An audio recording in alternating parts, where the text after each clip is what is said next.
Ignition sequence starts. 6, 5, 4, 3, 2, 1, 0. Liftoff. We have a liftoff.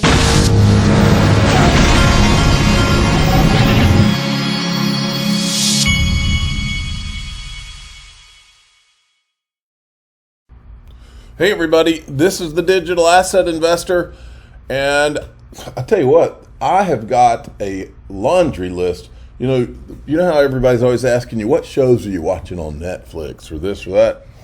Well, normally I'm struggling to find a show I can really get into, but this weekend I was talking to people and I literally made a list. I'm backlogged now. I've got like a list of 6 or 7 shows that I need to watch, want to watch.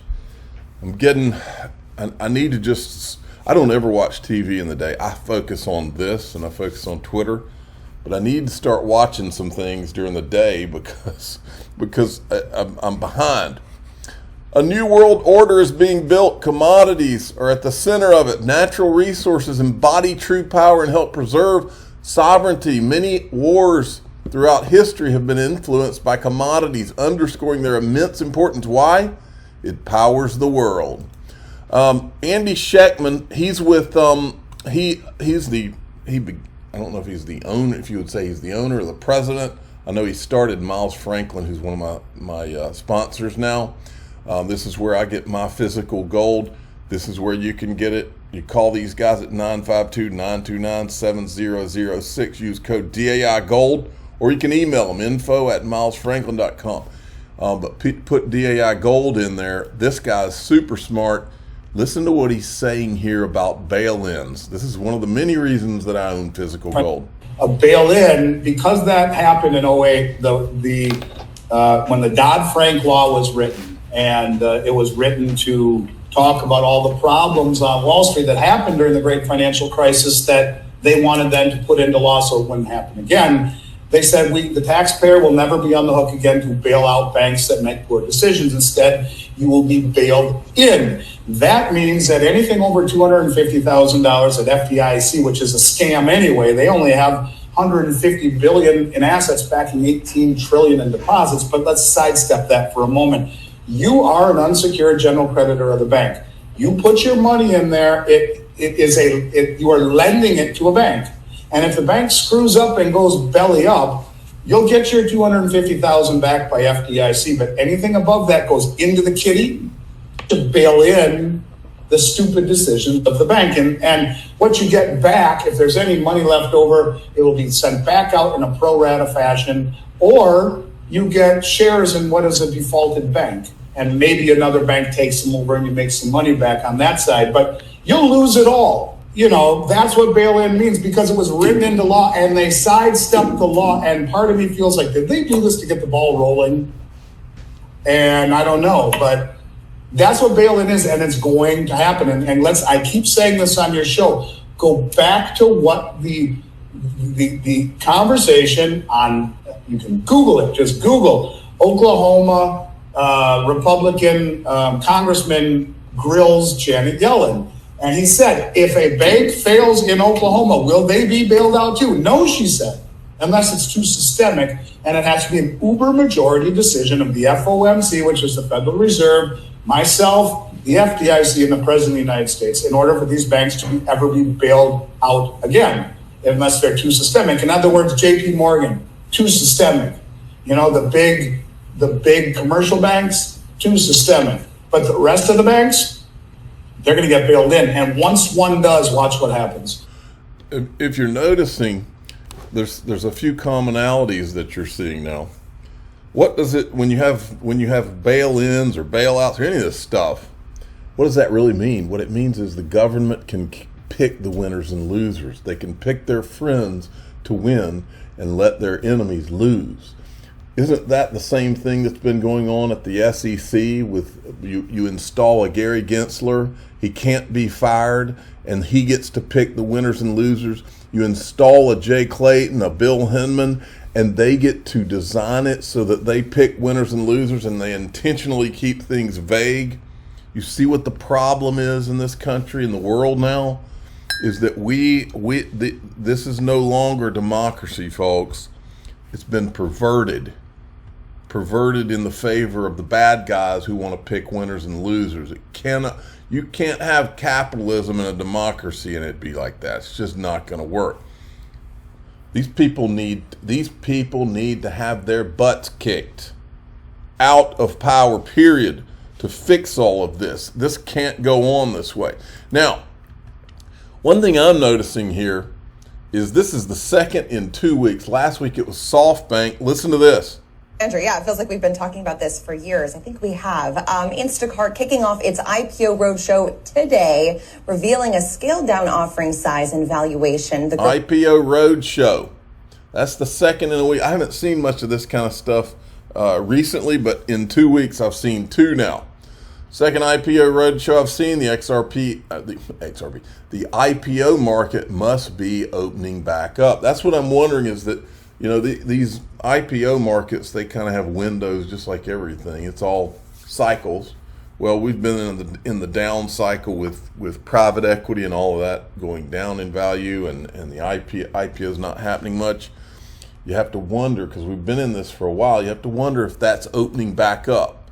Here's the IPO calendar, and this is interesting to look at. When they do an IPO roadshow, it's basically to do a roadshow and tell all the investors that what the value of this company is and why, and explain all of that.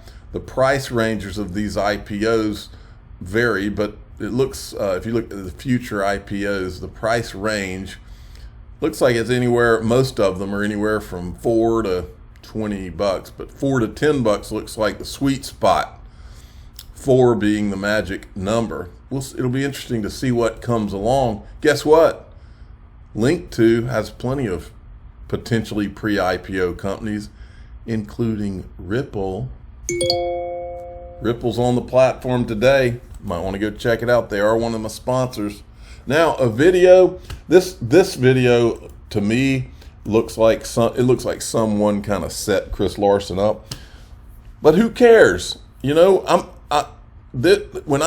was a kid, I know that we live in this woke, weirdo, cancel culture, weirdo world now, but that's not the United States of America I grew up in, and it's not the United States of America that I want for my children and their future.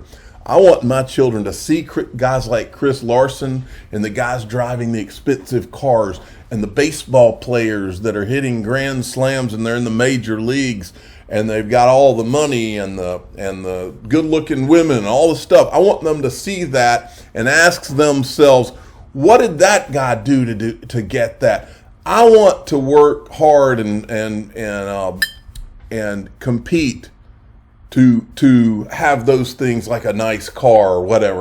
That's what I want. That's what created America, folks. It makes me sick the way that they take guys like this now and they try to set them up, say, oh, you have a lot of money and other people don't, and oh, poor us. No, that is not how this country was built, and that is a loserville attitude. I look at this and I say, good for Chris Larson. He took risks. The more risk, more reward. That's the way it works, folks. That's the grown-up world. What do you do for a living? Your car's awesome. No, it's a great car. It's amazing, dude. Yeah, no, See, this guy's asking the right questions, but I question what the purpose of the video was. everyday car too. Yeah. Any profession you work in or industry? Fintech. Any advice you give for someone like one day hoping to drive something like this? Just keep at it. Keep at it? Keep trying to knock it. I'll tell you that the advice my dad gave me is persistence. Nothing in the world takes the place of persistence. Talent will not. It's the Calvin Coolidge quote, folks. That's the name of the game. You know, and that, especially in this culture we see today, if you want it, you young kids out there, you want the key to everything is not quitting. It's keeping on when everybody else quits. And everybody else, this culture we have now, everybody else gets depressed and poor me, and I should have that, and blah, blah, blah, blah, blah.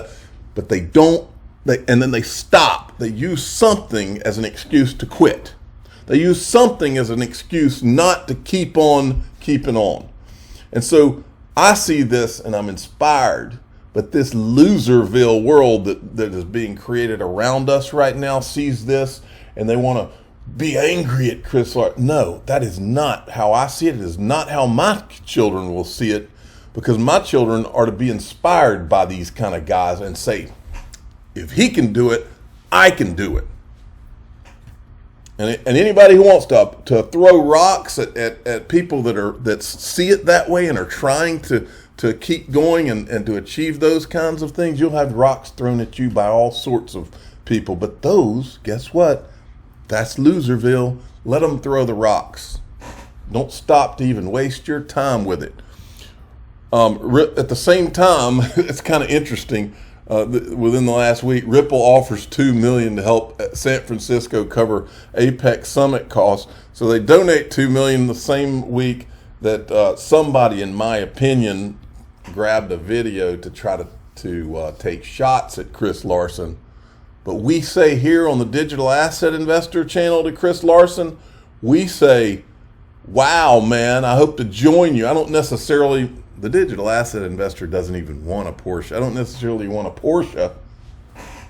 But I might race you in a nice truck, Chris. Around here, we need pickup trucks. We need to be able to throw our trash in the back when we need to.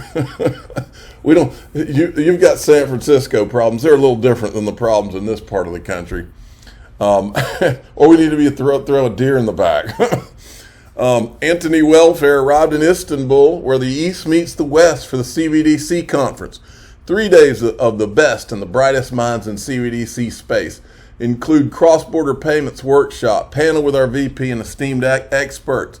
I went and looked at this conference, and I saw an interesting one. It's a guy from Ripple that's going to be there, and they added what these people's presentations were going to be. Look at this guy right, if I can find him. Here he is, Brett Molen. Look at what his presentation is going to be right here. Breakout session, Ripple's full stack CBDC platform. Come and hear about Ripple's new CBDC platform for minting, managing, transacting, redeeming, and destroying central bank digital currencies or stablecoins. Ripple experts will present the benefits of the Ripple CBDC platform and demo. So you can see, I mean, I think I don't know if we've seen it, but as I recall, basically, if you can imagine, you can be a central banker, and it's going to be like having a Microsoft program, but your program is for creating your CBDC, and you're going to be able to destroy it, add more, create more, whatever you want to do. I mean, what a cool world we're now. I hope that Ripple does not have the need for a choice between an evil CBDC button for control and a good CBDC button that's not trying to control the people. I hope that the software is just a good software instead of an evil software. Because I'm not down with, look, it's like I said, Warren Davidson said, CBDCs are all evil. No, any technology can be used for good or evil. But we here are pro CBDC that are for good. If it's used for control, China style, I'm not down with that at all. So now I saw this. I woke up this morning and I woke up a little bit early, and I was just happened to be on YouTube. It was the Crypto Lou guy's channel, I think, and this was a clip from, this is one of the guys that's on, what's it called? I'm drawing a blank here. I knew I would draw a blank. Shoot, I'm drawing a blank. Sorry, guys. I was going to mention who. I'll think of it in a minute. I'm going to play the clip and I'll think of it. And I actually asked him to go ask his superiors if he knew anything about XRP. You're not going to believe what he said. We know about the technology. It's Black Swan Capital is this guy. We are not sure what's going to happen with XRP itself because of the lawsuit, but we are still having an emergency plan to adopt the central bank digital currency that Ripple provides. So that is still happening for an emergency. My point, though, is that the acceleration is still happening behind closed doors. None of this would have taken place unless there was an agreement. And again, it goes back to the financial system. I believe it's going to be the chain reaction of the banking crisis. It's not an accident. They're going to let this thing, the contagion, spread to where the crisis is big enough to where the Federal Reserve really can't do anything about it, or the FDIC, to where the IMF will have to step in. And if we look at Ripple, they've been working very closely on high-level discussions on financial technology with the IMF, and not just the IMF, some of the other larger institutions too. So I believe they're going to create a situation where it's going to be a big problem where the IMF will have to step in, and they're going to do something with the XRP, but the price is going to be set. It's going to have to be set at a high price, and that's also what I was told by a few other people too. So, yeah. Wow, I'd like to meet them. I'm the digital asset investor. I'm not an investment advisor. This is for entertainment purposes only. Please subscribe, hit the like button, tell your friends and family that he says he's heard that there's going to be an XRP price set from his sources. I don't have any sources. I've been dying to have sources for years. Nobody seems to want to come show up and be my source. Thanks for listening.